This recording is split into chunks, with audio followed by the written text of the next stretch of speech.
Bonsoir monsieur, bonsoir mesdemoiselles. Aujourd'hui, nous allons recevoir un invité de marque qui s'appelle monsieur Aziz Dominique de Marseille. Monsieur Aziz Dominique de Marseille a bien voulu répondre à notre interview, à une autre invitation. Nous allons aujourd'hui lui poser des questions sur son coup de gueule et sur ce qu'il a pu lui analyser suite à ce qui s'est passé en Guinée, mais sans que nous rentrons en profondeur. Nous parlerons avec lui du métier de journaliste, des difficultés et du futur des médias. Comment il le voit, comment il analyse. Alors sans plus tarder, nous allons appeler monsieur Aziz Dominique de Marseille qui a bien voulu répondre à l'invitation de Bakambi Radio. Bakambi Radio, nous émettons depuis le Royaume-Uni. Nous parlons anglais, nous parlons français, mais surtout, nous mettons beaucoup plus l'accent sur le français, car notre communauté est beaucoup plus francophone.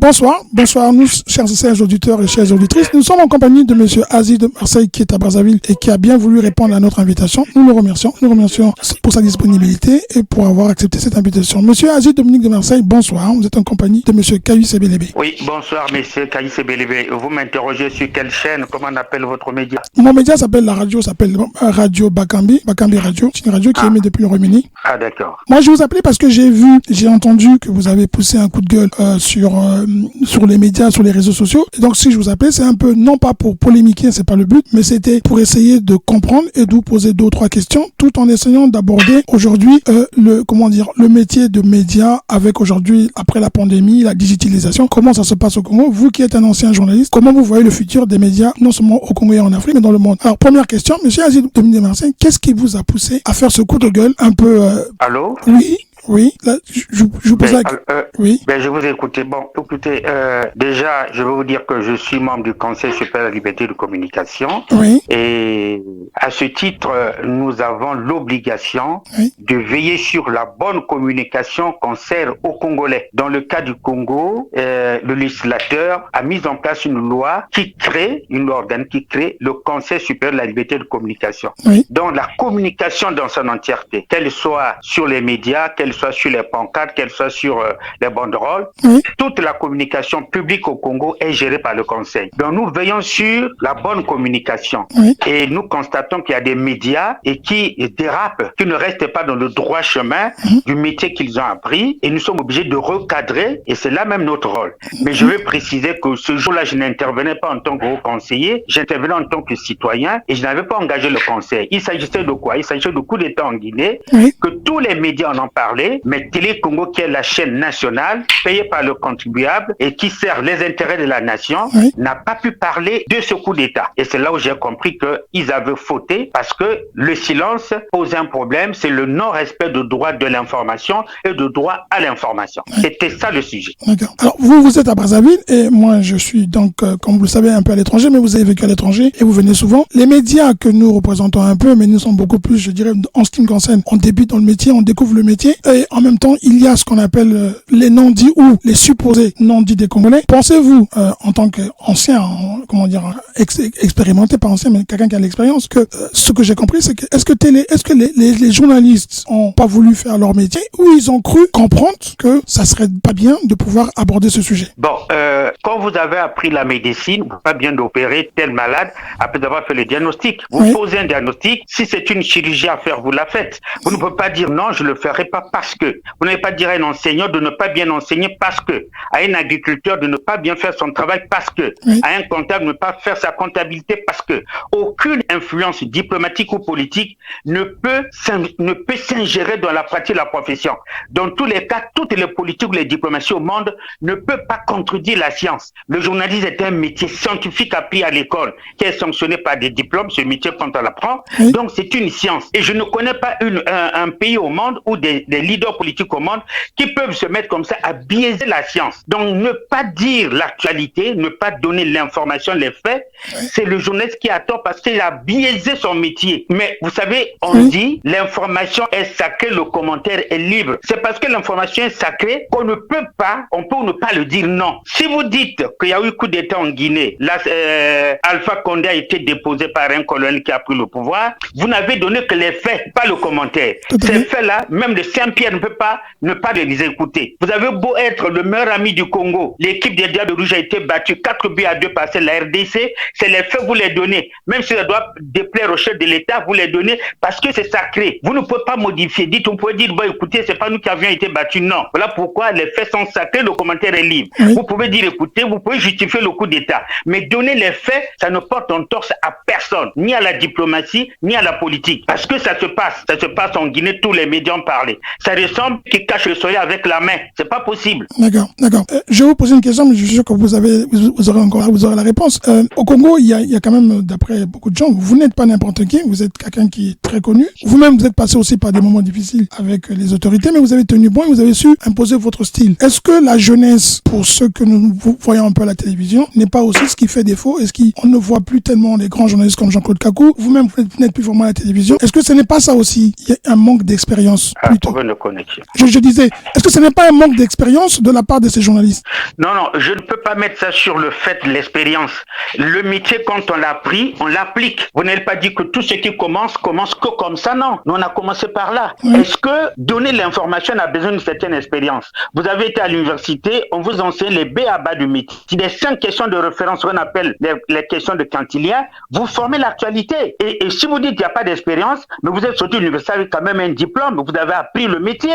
Vous n'avez pas dit à un médecin qui sort de la faculté qu'il ne peut pas aller soigner. Pourquoi pensez que le journaliste est différent? Non. Faites le métier, point barre. Le commentaire à côté. Donnez l'information. On n'a pas besoin d'ancienneté pour cela. C'est ce que vous avez appris à l'école. Il y a coup d'État en Guinée. L'actualité, c'est le coup d'État. Je ne justifie pas le coup d'État. Je ne prends pas parti. Je dis tout simplement qu'il y a coup d'État. Et pour le dire, on n'a pas besoin de faire 5 ans de journalisme. C'est tout juste que nous avons affaire à des jeunes qui sont en train de perdre les pédales et qui ont sur eux l'épée de Damoclès, qui ont une peur et une forme d'autocensure dans ce qu'ils font comme métier. L'autocensure est professionnelle. Donc, tue la profession. Est contre-productif, l'autocensure. On ne peut pas comme ça censurer son métier parce qu'on a peur de quelqu'un qui aurait.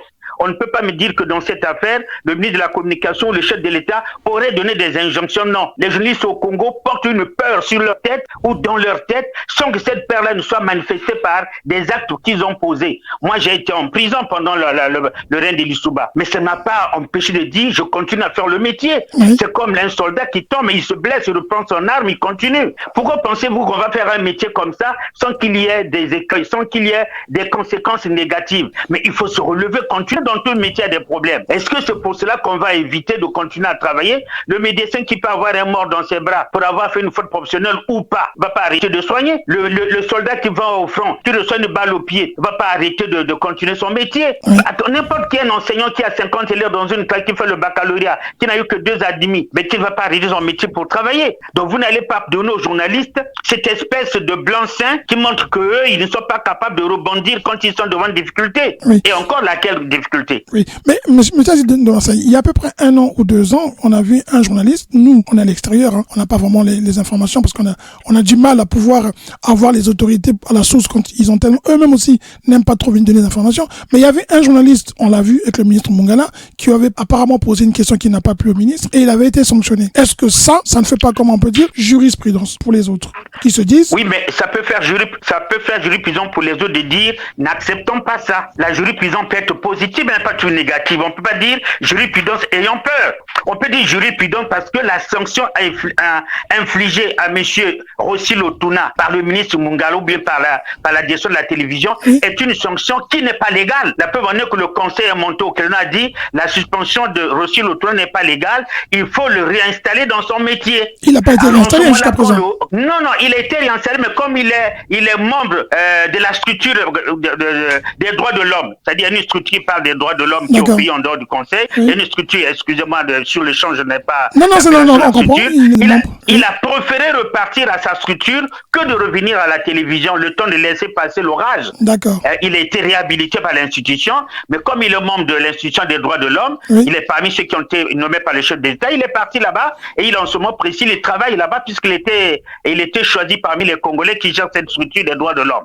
Alors donc, ainsi donc, quand la faute est démontrée par une institution autorisée à veiller sur le fonctionnement de la communication, qui est du coup le Conseil qui est indépendant, qui n'est pas une structure sous tutelle du ministère de la Communication. Oui. Le Conseil est indépendant, il a dit, la faute n'est pas une faute professionnelle, vous avez mal fait, c'est une usurpation, c'est une forme de dictature, de dictat, c'est illégal. En ce moment, tous les journalistes devaient se dire, on a quand même un conseil qui est là, on ne peut pas comme ça accepter de ne pas faire le métier parce que Otuna aurait été sanctionné. Voilà pourquoi je vous dis, si un journaliste va en prison, pourquoi les autres ne peuvent pas se lever pour dire non, continuons notre métier?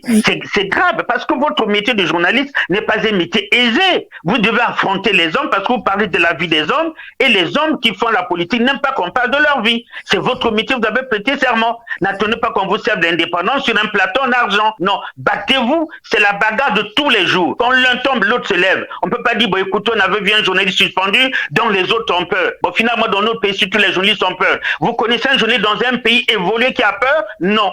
Allez-y demander à Bonvivier de ne plus poser des questions qu'il pose là en direct. Oui. C'est pas possible. C'est son métier, doit avoir le courage. Oui. Même s'il est indexé, même s'il est pourchassé, il doit le faire. C'est ça le métier. Alors au Congo, pensez qu'on est journaliste, on doit être, on a un blanc-seing, on peut pas être inquiété, on peut pas être indisposé, on peut pas être toisé. Non, ce métier-là, le jour que vous l'apprenez, on vous dit c'est un métier de risque. Il y en a qui meurent au front, il y en a qui sont abattus. Mais je vous rappelle pas ceux que vous connaissez, Zogo au Burkina Faso. Je vous rappelle pas celui qui est mort en RDC. Oui. Mais il y a des journalistes qui sont morts, qu'on a tués. Mais est-ce que les autres ont arrêté le métier? Et au Congo, si vous qu'on ait suspendu un journaliste, tout le monde a peur. C'est ça évidemment. Et si on peut donner l'information, c'est parce qu'il place la peur avant le métier. Il faut dominer la peur contre de faire ce métier. Si vous ne pouvez pas changer de métier, allez-y à la boulangerie, devenez tailleur, devenez maçon, allez-y ailleurs. Mais ce métier-là, c'est un métier de risque. Vous l'avez accepté, vous avez prêté serment, et bien affrontez le risque. D'accord. Et quand nous, on a fait un débat vendredi, je vous enverrai l'audio, la podcast pour vous écouter, il y a un de nos interlocuteurs qui nous a dit, Monsieur Azid Dominique de Marseille joue le beau rôle, il est du pouvoir, il vient juste couvrir le pouvoir pour dire que ce n'est pas le pouvoir qui a voulu, ou qui a censuré, ou qui a fait peur, ou qui a donné des instructions. Et Monsieur Azid Dominique de Marseille, en fait, joue le bon rôle. Oui, mais vous savez, on appelle ça le commentaire, c'est pas l'information. Devant un fait que j'ai posé, oui. Je ne peux pas dire à tous les Congolais de ne pas donner une interprétation. Chacun lui donne une interprétation. Mais quand on est sérieux, quand je vous parle, comme vous ne connaissez pas l'individu, oui. Essayez de comprendre ce que c'est que cette personne. Quand je vous parle, tant que je n'ai pas d'éléments de preuve avec moi, je ne peux pas l'affirmer. Parce qu'un idiot a été pris pour un ça parce qu'il n'est pas encore ouvert la bouche. Vous êtes bien beau avec votre belle cravate, votre belle montre, on peut vous donner le bon Dieu sans confession. Et quand vous ouvrez votre bouche, on vous retire le bon Dieu parce qu'en quelques minutes, vous avez débité des énormités graves. Donc, je ne peux pas comme ça aller dans un débat pour dire il est du pouvoir, c'est pas il portait le pouvoir. Quand je le dis, il faut que j'apporte des éléments de preuve. Si j'apporte pas, ça fait mesquin, ça fait léger. Et moi, quand j'écoute ça, je passe parce que pour moi, c'est bas. Ça ne m'atteint pas à la cheville. Parce qu'aujourd'hui, n'importe quel Congolais ne peut pas me donner la preuve que Mungala ou Sassou, les deux ont défendu aujourd'hui de faire leur travail sur le coup d'État en Guinée. Si je vous pose cette question-là, si je vous pose ça comme ça, vous pouvez me donner des éléments? Non. Un crack, ça discute avec des arguments. Oui. Ça discute avec des suppositions. Avec un si, on peut mettre l'ordre dans une bouteille ou Brazzaville ou Paris dans une bouteille. C'est pas supposé, vous êtes journaliste. Quand vous parlez sur un plateau, il faut que vos arguments pèsent. Et quand j'indexe une personne, je donne des éléments de preuve. Quand j'ai indexé Télé Congo, j'ai dit ils n'ont pas fait le métier. J'ai développé des arguments. Je voulais bien qu'on me dise que ce que j'ai développé n'était pas juste.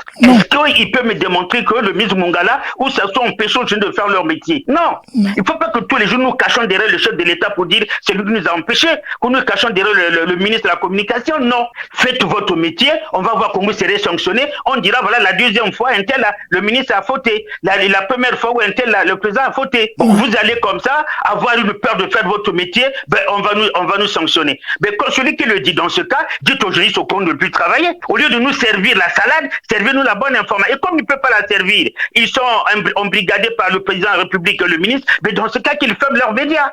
C'est pas la peine de servir au peuple de pain pourri. Puis vous ne voulez pas faire de bon pain. Arrêtez. C'est pas la peine de travailler. Dites à mes collègues chez Brazzaville, fermez vos médias, puisque vous travaillez sous la dictée du ministre de la Communication, la dictée du chef d'État. C'est pas la peine d'écrire, c'est pas la peine de parler à la radio ni à la télé. Vous le faites, c'est la bonne manière, mais vous continuez à parler et à mal faire pour dire on fait mal parce qu'il y a le ministre et il y a le chef de l'État. Alors vous êtes sérieux? Vous savez, quand vous parlez, on vous écoute. Ce sont les arguments que vous donnez qui font de vous un homme brillant ou un homme nul. C'est pas la peine d'aller débiter des trucs sur un plateau. Moi, je vous donne un élément simple. Dites à ses collègues, Asie a parlé, écoutez son audio, dites aux journalistes congolais, puisque le ministre de la Communication et le chef d'État empêche sa saison de travail, mais qu'il ferme et qu'il change de métier. Vous ne pouvez pas continuer à travailler, à servir au public la mauvaise information parce qu'il y a une dictée du ministère du chef de l'État. On ferme, non? Les Télé Congo ne peut plus travailler puisque là-bas aussi on ferme. Partout on ferme. Vous allez justifier l'incapacité des individus sur le dos d'un chef d'État et sans donner des preuves. Vous savez, le jour où on donne des preuves, on dira c'est pas la peine au pays. Telle autorité a posé tel acte qui est regrettable. Dans quel pays au monde les gens n'ont pas de problème? Et chaque fois que vous avez de problèmes pour faire votre métier,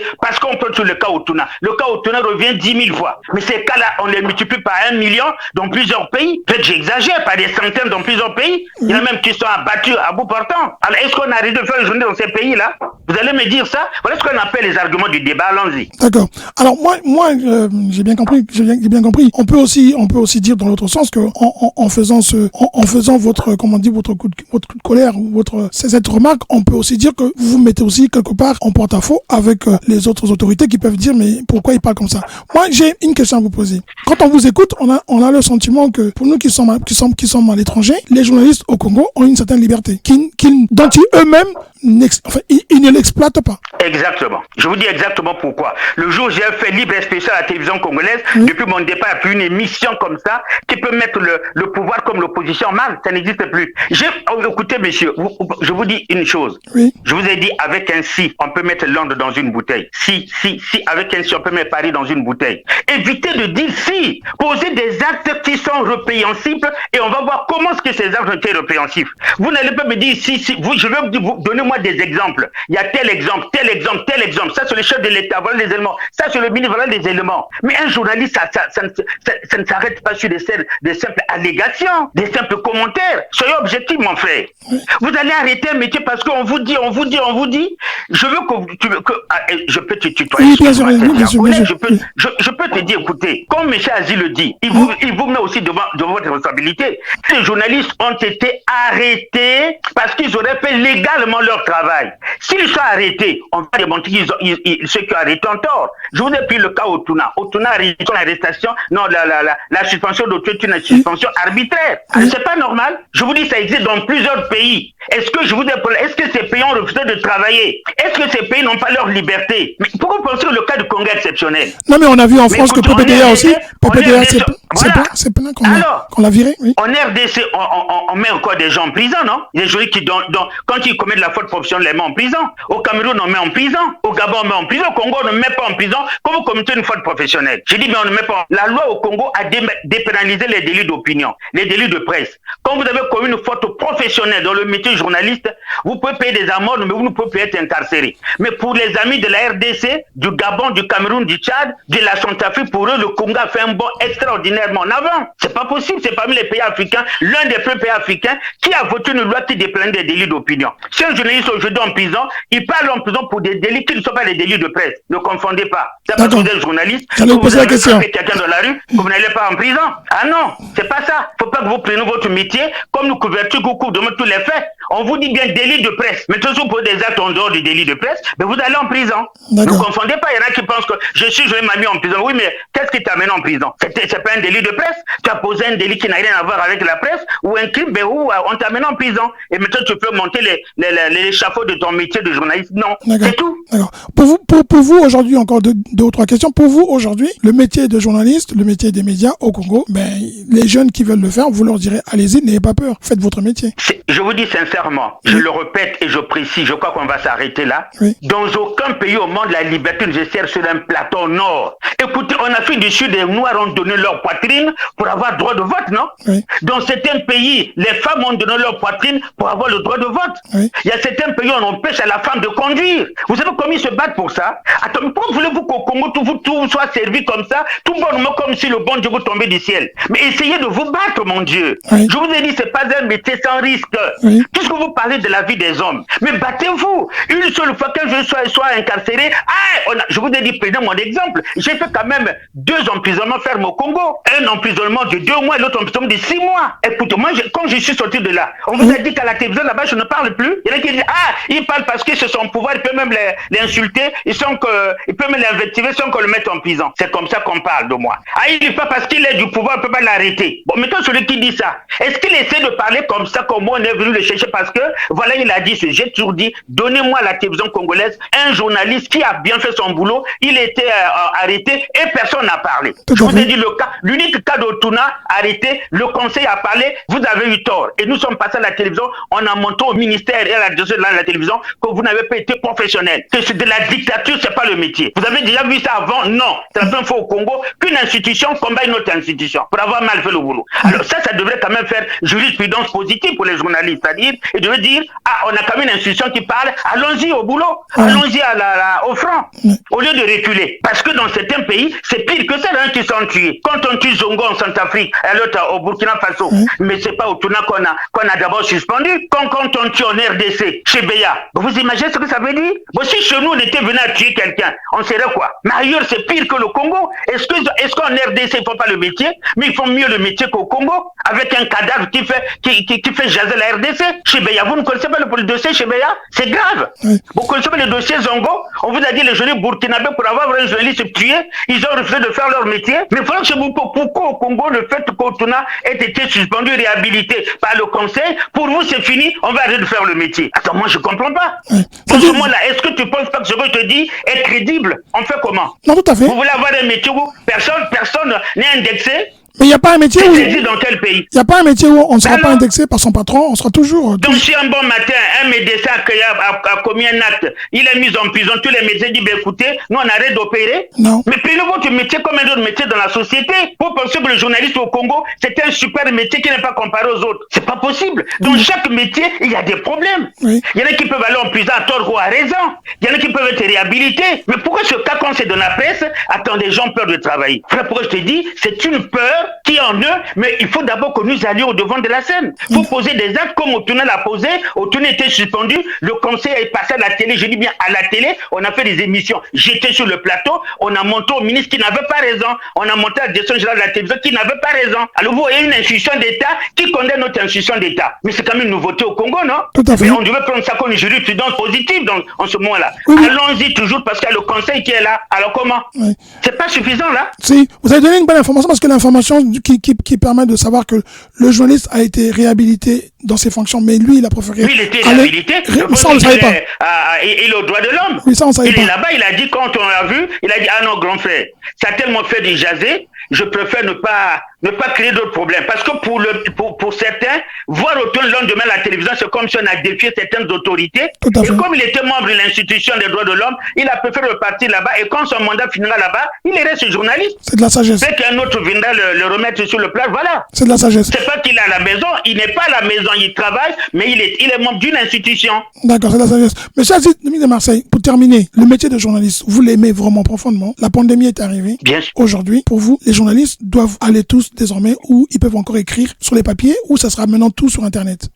Mais pourquoi pas sur les papiers? Mais est-ce que la pandémie empêche à chaque jeune de faire son métier comme il le veut? Ceux de la télévision le feront à la télé, ceux de la radio le feront à la radio, ceux de la presse écrite le feront à la presse écrite, le métier. Oui. Et ceux du net sont même plus performants parce qu'ils n'ont pas besoin de temps pour le faire, n'ont pas besoin d'endroit pour le faire. Ceux qui sont sur le net. Quand tu es dans ta chambre partout, tu peux envoyer ton information. Et c'est d'ailleurs le moment que le net doit se développer avec cette pandémie. Mais prendre plus d'ampleur, pourquoi? Parce que on a la facilité de l'accès à l'information. Le net a plus de facilité de l'accès à l'information que le journal PC qu'il faut l'acheter dans un kiosque ou bien que la télévision qu'il faille allumer ici à aller regarder. Ça prend plus de temps. Mais ton téléphone, mais ta tablette, tu peux l'avoir avec toi et à n'importe quel moment, tu peux regarder. Donc maintenant, nous sommes en pleine pandémie. Il est absolument important que les médias se développent dans le sens de donner l'information qui peut donc juguler la pandémie. Et surtout les médias en ligne ont un travail important parce que on n'a pas besoin de prendre un peu d'espace pour se mettre à s'informer comme on fait pour la radio ou pour la télévision. D'accord.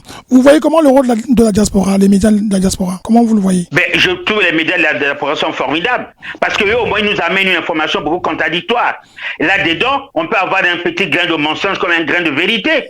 Mais l'important pour nous, c'est qu'on donne l'information, qui donne, chacun peut donner son commentaire. Mais l'important pour nous, c'est qu'on peut entendre un autre son de cloche qu'on n'entend pas au pays. C'est la diaspora aujourd'hui par les médias sociaux qui nous donnent un peu une information contradictoire à celle de Brazzaville. Parfois, on apprend certaines vérités qui sont cachées à Brazzaville par les médias de la diaspora. Mais plus ceux qui sont à Brazzaville ont la peur au ventre. Ceux qui sont à la diaspora ne pas être à Brazzaville se sentent comme en sécurité. Bon, écoutez, je suis à Londres, je suis en Allemagne, je suis en Belgique, je suis en France. Eh bien, je suis libre de débiter ce que je veux. Et entre guillemets, je dis débiter. Tout à fait, mais je comprends. Évidemment, le fait qu'ils soient loin de Brazzaville, ça leur donne une marque de sécurité. Donc, si je peux lire certaines choses, soit-elles vraies ou fausses, mais par les médias de la diaspora, on est mieux informé. Et au pays, les gens qui ont le métier par la peur. Vous encore, là-bas, la diaspora dit de Pouté, moi je suis ici, personne ne mettra la main sur moi. Toujours dans cet esprit de peur. Oui. Mais quand vous viendrez demain à Brazzaville vous installer, faites votre métier, vous le faites à la diaspora. D'accord. N'ayez pas peur. Voilà. Si vous voulez que le pays soit libéré totalement, que la liberté de la paix soit absolument visible, il faut bien qu'il y ait des gens qui partent en prison, il faut bien qu'il y ait des gens qui commencent à bousculer, il faut bien qu'il y ait des gens qui remettent les autorités.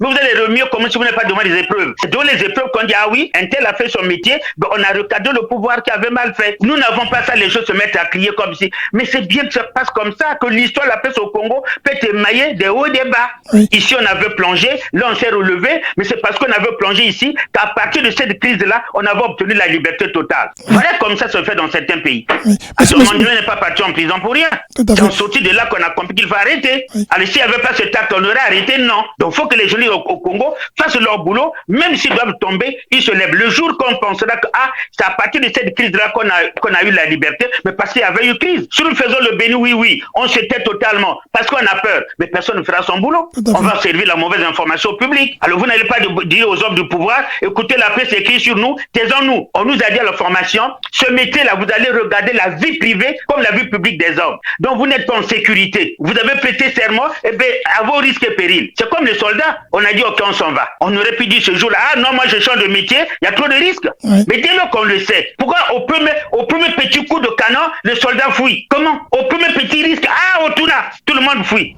Vous voulez avoir quel métier? Qui vous a dit à la formation que le journée n'est pas un métier périlleux? Tu ne sais pas qu'il y a des gens qui sont morts sur les terrains de guerre et qui sont abattus chez eux à la maison. Mais en fait, pour moi, c'est comme si les gens qui sont là ne sont pas informés. Mais si vous ne voyagez pas, allez-y lire. Regardez le rapport chaque année de Reporters sans frontières, vous verrez le nombre de morts par année. Ces morts ne sont pas seulement au Congo. On vous dit l'année passée, il y a eu tant de morts. Mais ces morts, c'est des journalistes qui sont morts. Ils sont morts comment? Donc les gens qu'on instruit pour dire ce métier-là, même si au Congo, on a mis quelqu'un en prison, ailleurs on t'a de tuer. Ils n'ont pas baissé les bras. Mais vous n'allez pas me dire, vous aussi, vous ne le savez pas, vous êtes à la diaspora. Mais si vous le savez, pourquoi diable, un seul petit truc vous fait peur à tout le monde, on ne peut plus faire son métier? Je vous ai pour laquelle dites-moi dans quel pays au monde où on fait ce métier sans risque. Ça existe? Si vous dites oui, dites-moi. Nous sommes dans un débat. Non. Même en France, il y a des problèmes. Oui, même en France. Même en France, il y a des journalistes qui plaignent de l'action du pouvoir, qui ont été licenciés. PPDA a été parmi ceux qui disaient qu'il a été démis ses fonctions sur TF1 à cause du président, dans partout. Mais ce n'est pas prouvé. Moi, je suis très heureux que vous ayez répondu à notre appel et à notre invitation et que vous ayez été franc, répondu aux questions.